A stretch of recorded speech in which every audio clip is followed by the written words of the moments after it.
tonight a total of 74 years in jail for a Romanian grooming gang.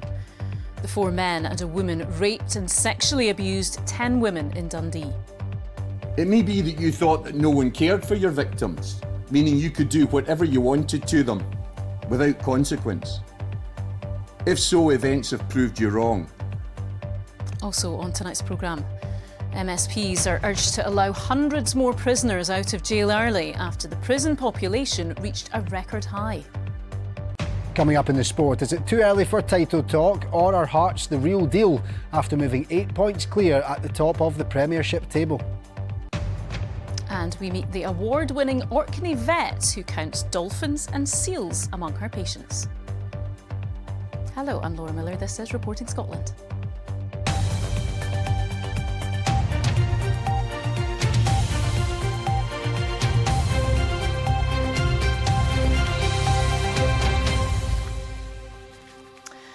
A Romanian grooming gang has been jailed for a total of 74 years for raping and sexually abusing 10 women in flats across Dundee. The 4 men and one woman plied their victims, aged between 16 and 30, with drugs at various properties between 2021 and 2022. They were convicted of 30 charges, including rape, trafficking and brothel keeping, following a trial at the High Court in January. Graham Ogston reports.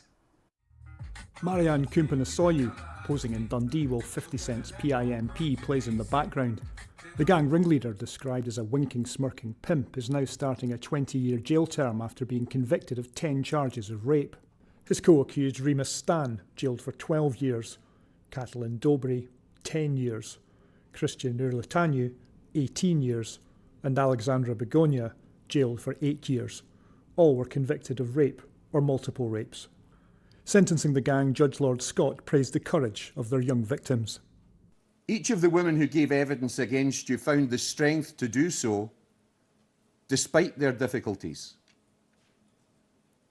In the main, they have taken significant steps to move on from the stage of their lives disclosed on the charges in the indictment. I commend them for having taken back control of their lives to the extent that they've been able to do that, and for being able to testify about the abuse they suffered at your hands. At the heart of this case, 10 young women who were groomed, exploited and raped by the gang at properties across Dundee over the course of a year in 2021 and 2022. The trial painted a picture of vulnerable women aged between 16 and 30 who were plied with drugs, including crack cocaine, before being sexually abused.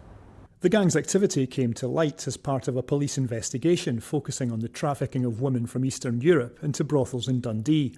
But during the operation, police became aware that local women were being targeted by the gang. Kumpanasoyu was also convicted of brothel keeping and forcing a woman into prostitution.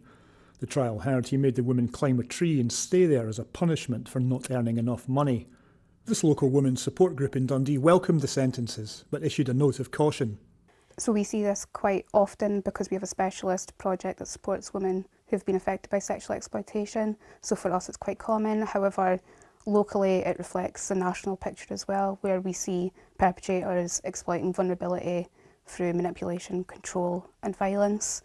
And this is something that can happen in any community. Trafficking and sexual exploitation doesn't just happen in big cities, it happens everywhere. The man who led the investigation said Police Scotland will continue to target criminals who abuse, control and exploit people, working with partners nationally and internationally to bring offenders to justice and to raise public awareness to help identify victims and ensure they get the support they need. The gang were all placed on the sex offenders register and will likely be deported when they finish their jail terms.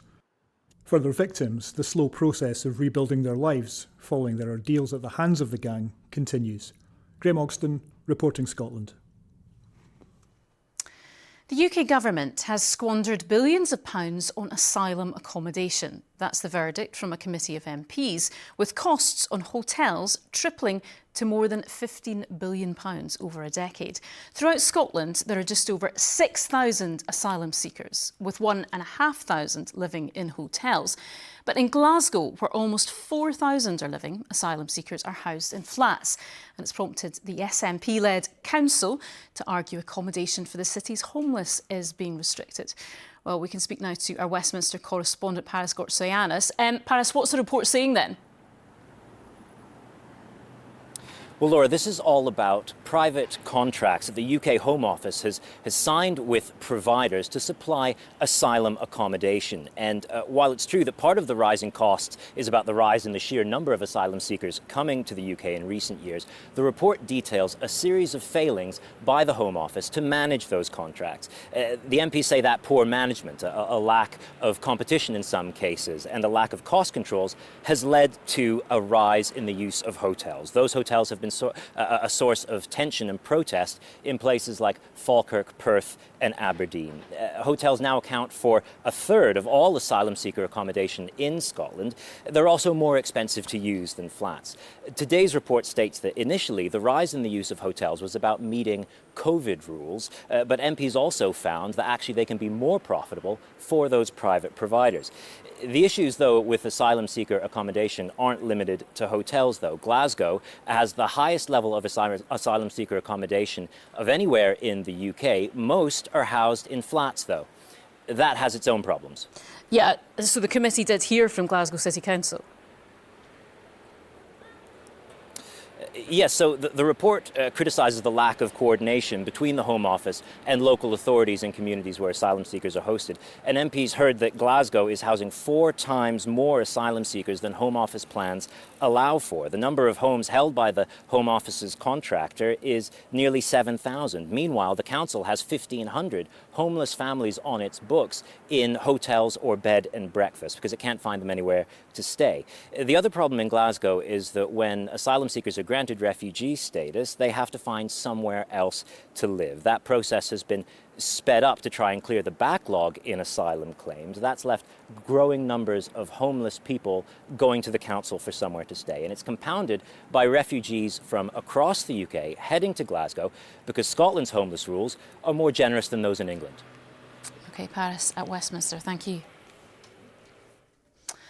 MSPs are being urged to allow hundreds of prisoners out of jail early after Scotland's prison population reached a record high. The Scottish Government wants to release another 400 prisoners before the end of this year to ease overcrowding behind bars.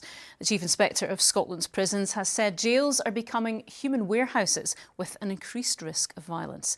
Our Home Affairs correspondent David Cowan reports. In 2 years, the number of long-term prisoners in Scotland has increased by 600. 2 more will soon be serving life sentences, convicted over the murder of Stuart McGeechee in this street in Rutherglen in 2023. It's one reason the jail population has reached an all-time high, along with record numbers of prisoners being held on remand awaiting trial. Scotland's new prisons inspector says overcrowding has a paralysing effect on every aspect of prison life and leaves jails at risk of becoming human warehouses. I'm very worried because I think there are some wonderful opportunities. I think there are some great staff. I think there are some really innovative approaches to things like recovery. And I think all of that risks being lost in this kind of constant battle about numbers. So let's look at the numbers. Scotland's prisons were built to hold 7,800 prisoners. The previous record population was 8,420, set back in 2012. Last Tuesday, it reached 8,430, more than 600 over capacity. The Scottish Government is proposing a third wave of early releases, this time involving more than 400 prisoners. The head of the prison service says if the population doesn't come down, some jails could become unmanageable. The emergency early release proposals that have been tabled by the Cabinet Secretary recently, they need to go through. We need pressure to be eased in the next few weeks. I'm not talking about months, I'm talking about literally weeks now. MSPs will vote on the plan soon. Long term, an independent commission is looking at how prison is used in Scotland. But if our long-term population is increasing, that therefore it means, in my view, that there are different decisions that have to be made around the short-term population. Over the course of a year, you will still see around 600 very short-term sentences of less than a year. The Scottish Conservatives and Scottish Labour accuse SNP ministers of mismanaging the prison system. This looks likely to be an issue come the election next May. David Cowan reporting Scotland. To some of the day's other stories now. And Aberdeen residents whose homes are set to be demolished due to the presence of potentially dangerous concrete could be given improved offers for their properties. More than 500 homes in the Balnagask area of the city contain reinforced aerated concrete or RAC. Tonight, Aberdeen City Council has confirmed it's preparing to offer homeowners essentially pre-RAC values for their properties. A 16-year-old boy has appeared in court charged with attempted murder in Aberdeen. Police Scotland said the incident happened in the Bonaccord Street area in the early hours of Sunday. 2 men, aged 20 and 18, were injured. The 16-year-old, who can't be named for legal reasons, was charged with attempted murder and assault to severe injury and permanent disfigurement. He made no plea and was released on bail. And a retired Calmac ferry has begun its final voyage to a breaker's yard. Since it was taken out of service last year, the MV Hebridean Isles has been painstakingly stripped of anything useful. Engine parts, navigation and other electrical equipment could end up on other Calmac vessels. It's now being towed to a dismantling facility in Denmark. Now, the energy services firm Petrofac has filed for administration. The company, which employs around 2,000 people in Scotland, said its North Sea business would continue to operate as normal. But those representing the workforce here say they're deeply concerned by the announcement. Well, let's speak to our business and economy editor, Douglas Fraser, who's at the Cromarty Firth for us this evening. Douglas, just talk us through what happened at Petrofac then. Well, Petrofac is what has been one of the success stories of the North Sea, a company that provides oil field services to the production companies that take the financial risk. It does the engineering, the design, the commissioning and running and maintenance. And it's been very successful at that, taking skills from the North Sea of Scotland and taking them around the world, to Algeria, to Brunei, to Australia as well. But it began to get into trouble about 8 years ago when the Serious Fraud Office began to take an interest in it. That led to a prosecution which 4 years ago found that bribes had been paid to win contracts in the Middle East, £57 million worth of bribes, and that led to a £70 million fine for this company. A big hole in the finances, of course, but also it did reputational damage, made it impossible to bid for some contracts in the sector that Petrofac is in. It's also found that the contracts it has won, it's making a loss on them, particularly one in Thailand. And then last week, one of the big contracts it's got, not in oil and gas, but in renewable energy in the Dutch sector of the North Sea, that was withdrawn because of the financial difficulties that it's in, and that made administration pretty much inevitable. Now it's administration for the parent company, not for the subsidiaries, which continue in Britain and elsewhere to operate as they did. 2,000 jobs at risk in the UK, but they look secure for now, unsettling though it is. I think human nature is you're always concerned about your job, especially the amount of redundancies that are currently happening in the oil and gas industry. From a Unite point of view, we will do everything in our power to work with Petrofac to secure every single job offshore. And if there is going to be any reduction, to make sure that that reduction is to the minimum and on good terms. And Douglas, as one might expect, this has become political. There was a heated exchange at Westminster, and the First Minister is calling in a rethink of the windfall tax on North Sea oil and gas profits.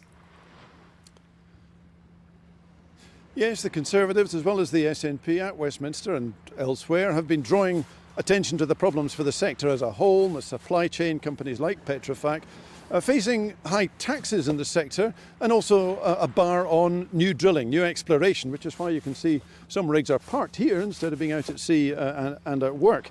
The Labour government, the UK Labour government, responding that this is different. The problems here are very much more financial, and the production part of what Petrofac does can still be successful. It is still growing, and that these 2,000 jobs, they may be secured under another company, but they will be secured.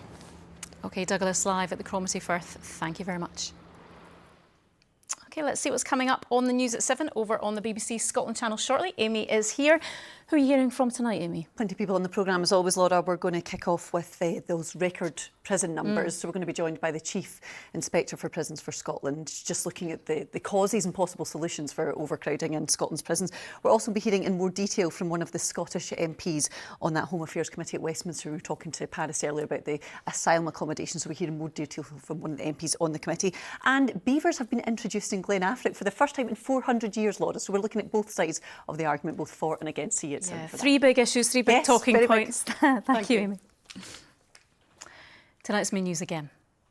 And a Romanian grooming gang has been sentenced to a total of 74 years in jail. The 4 men and a woman raped and sexually abused 10 women in Dundee. Still to come in the sport, a dramatic weekend in the Premiership sees Celtic slip further back from Hearts, and Danny Rule wins his first league game as Rangers head coach.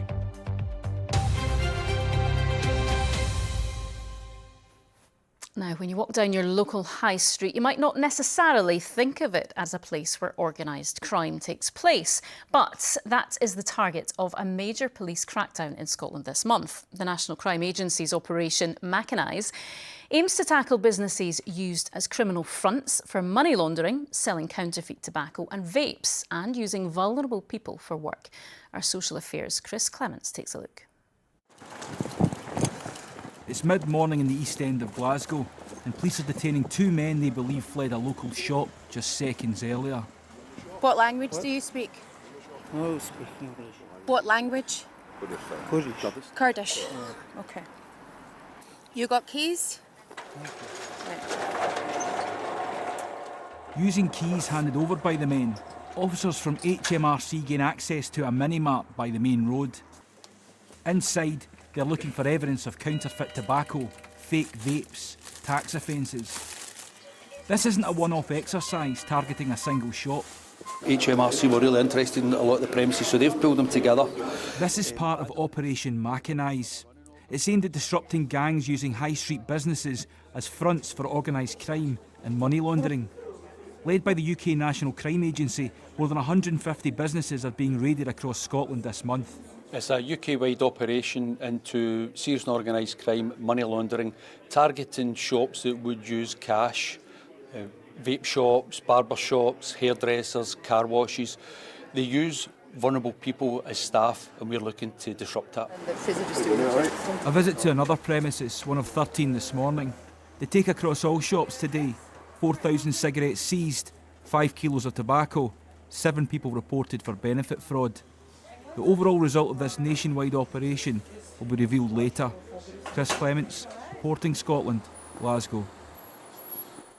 OK, let's get tonight's sport now with Lewis. And it was quite the result yesterday. It certainly was. A few excited Hearts fans, I imagine. Just a few. And I've got a question for you. Do you know the last time Hearts won the league? 40 years ago, was it? Try 65. Wow. So it's been a while. That is all the chat just now. So it's getting quite excitable for some high stakes. Indeed, it is. Thanks, Laura. Well. Can anyone stop the Hearts juggernaut? That is the question on the minds of football fans up and down the country after their victory over defending champions Celtic extended their lead to 8 points at the Premiership Summit. This top-of-the-table clash didn't disappoint with plenty of action at both ends of the pitch. Dane Murray sliced into his own net there before Celtic captain Callum McGregor equalised, but a quick-fire second-half double, firstly from Alexander Kazaridis and then Lawrence Shankland, saw Tynecastle erupt in celebration and the inevitable chatter about Hearts' title credentials. From the outside in, I wouldn't be thinking any team who's 8 points clear were home and hose, particularly against a team like Celtic, so it can't be after a Lordmere show on Wednesday night at Paisley. We know how difficult a going there is, so we've got to make sure that we take the good from the day and try to be as energetic and as good as we can be there, because every game is a challenge in the Premier League and there's no a lot between a lot of teams, including ourselves.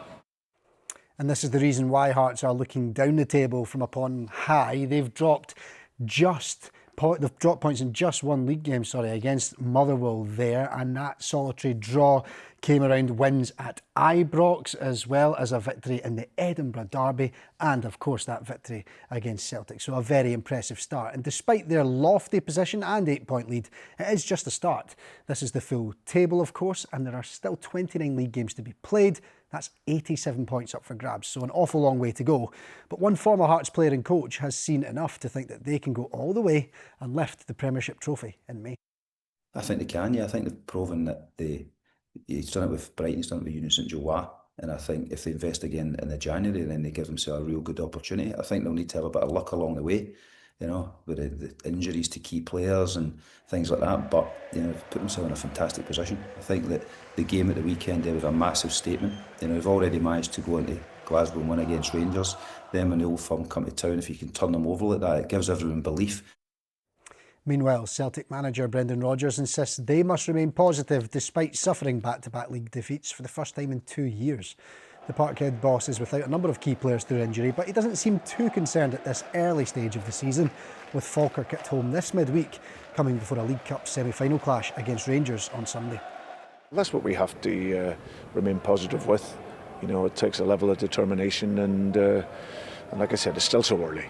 Like you say, it's only 9 games in. Obviously, being 8 points behind is not what we would want, but the comfort being is that there's still so many games to play.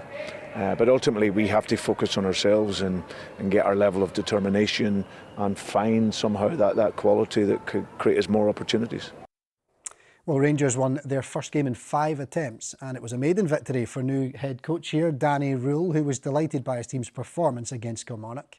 Derek Cornelius, Danilo and Yusuf Chermiti all found the net for the home side at Ibrox, with George Stanger on the score sheet for their opponents. It leaves Rangers 5th in the table, 5 points behind arch rivals Celtic and 13 back from league leaders Hearts.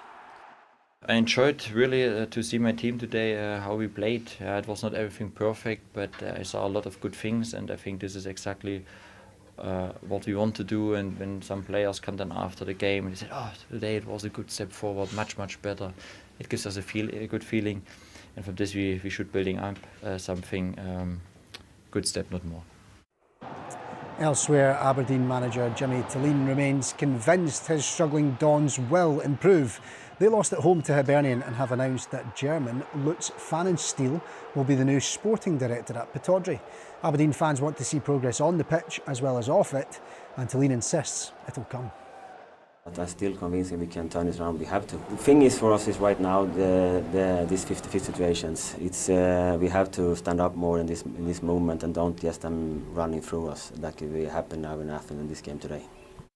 And finally, Katie Archibald says her gold medal in the Madison at the World Track Cycling Championships in Chile will take some time to sink in after winning the event for the first time since 2018.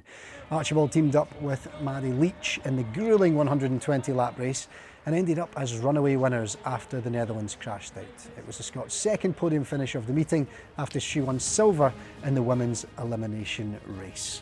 So a big congratulations to Katie Archibald. Absolutely.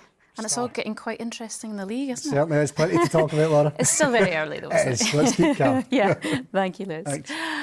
Now, Yvette Orkney has been named the UK's Young Vet of the Year. Like most in her profession, Dr. Leah Hunter, a graduate of Edinburgh University, finds herself treating many traditional pets, your dogs and cats, of course. But given her location, she also sees a fair few seals, dolphins and whales. Our reporter David Deldy went to meet her. From cats to cows and everything else in between. It's all in a day's work for the UK's Young Vet of the Year, Leah Hunter. After graduating from the University of Edinburgh in 2021, Orkney came calling. Now 27, she's never looked back. I love the variety of the work that I do. I really enjoy helping people, and every animal comes with a person attached to them, whether it's someone's dog or farm. And I love that I can help people while also helping their animals too. And it was that approach that saw Leah given this award. The judges praising her extraordinary dedication, compassion and unwavering devotion to her patients. They said she was always willing to go the extra mile. And during Orkney's busy calving and lambing periods, that can be by road, air or sea. Obviously, sometimes we have emergency phone calls overnight where the ferries aren't running, so we then have to use charter boats, which are almost like taxis really, to get out to the calls, to be able to help the cow. Another unique aspect, dealing with mass strandings, helping marine mammals, another favourite part of the job. I see seal pups that have been abandoned or injured before they then go off to rehabilitation, and we look after them for the first couple of days, really helping to build their strength up before they can travel on. With the award under our belt, Leah is now looking forward to many more years, helping animals of all shapes and sizes. David Eldey, reporting Scotland, Orkney. Well done to her. OK, Christopher is here with the weather. Some gorgeous autumnal sunshine around, but yes, it's indeed. cold though. It is a bit chilly. Some lovely blue skies there in Perth and Carross. Bit more cloud tomorrow, Laura. Thank you very much indeed. A very good evening to you. Yes, we've had some lovely autumnal sunshine across much of the country today, but rain on the way tonight. The rest of the week is characterised by areas of low pressure. We've got the jet stream running across central parts of the UK, helping to deliver these areas of low pressure towards our shores. At the end of the week, dipping to the south, spinning up a deeper low, but we're getting ahead of ourselves. Let's look at this evening and tonight. A band of rain working its way north and eastwards. Actually, some of that rain falling as snow on the mountain tops. Temperatures overnight across northern Scotland down to 2 degrees in towns and cities. Colder in the countryside, further south around 4 to 7 Celsius. Windy around parts of the west coast as well. So to tomorrow will be a cloudier day compared with the conditions we've had today. But we've also got these showers running through much of the central lowlands. Those will be with us throughout the course of the day. And then by mid-afternoon, just something a little bit brighter developing through the central belt and the south. Still a few showers, still windy from the west, and temperatures 10 to 12 Celsius, but feeling cooler in the breeze and if you catch a shower. Further north, more likely to see thicker cloud here and a variable cloud with some brightness and a few showers for the Northern Isles. Lighter winds, though, compared with today. Tomorrow evening and tomorrow night, once again, a rash of showers arriving off the Atlantic, 1 or 2 heavy ones. And that takes us to midweek. Low pressure situated overhead. You can see it bodily sort of moving its way eastward. So there will be some showers or longer spells of rain at times, chiefly across the far north and the Northern Isles, and then a rash of showers once again in towards parts of west central Scotland, in towards Argyll and the Highlands. Drier and brighter the further east that you are. Temperatures down a notch, afternoon highs 7 to 10 Celsius. And then beyond that, looking to Thursday now, there's that area of low pressure spinning its way up. Before it arrives, though, actually a largely decent day of weather, dry and bright. There'll be some early mist and fog, a chilly start, and then the cloud tends to build as we head into the afternoon, and then the rain arrives overnight into Friday. That's the forecast for now. Thank you, Christopher. Now tonight's news again. And a Romanian grooming gang has been jailed for a total of 74 years for raping and sexually abusing 10 women in flats across Dundee between 2021 and 2022. Chief Inspector of Scotland's prisons has warned that record levels of overcrowding are paralysing every aspect of life in the country's jails. The prison population last week reached 8,430. And oil and gas services giant Petrofac has filed for administration, putting thousands of jobs at risk. The Aberdeen-based firm works on North Sea oil platforms for BP and Shell.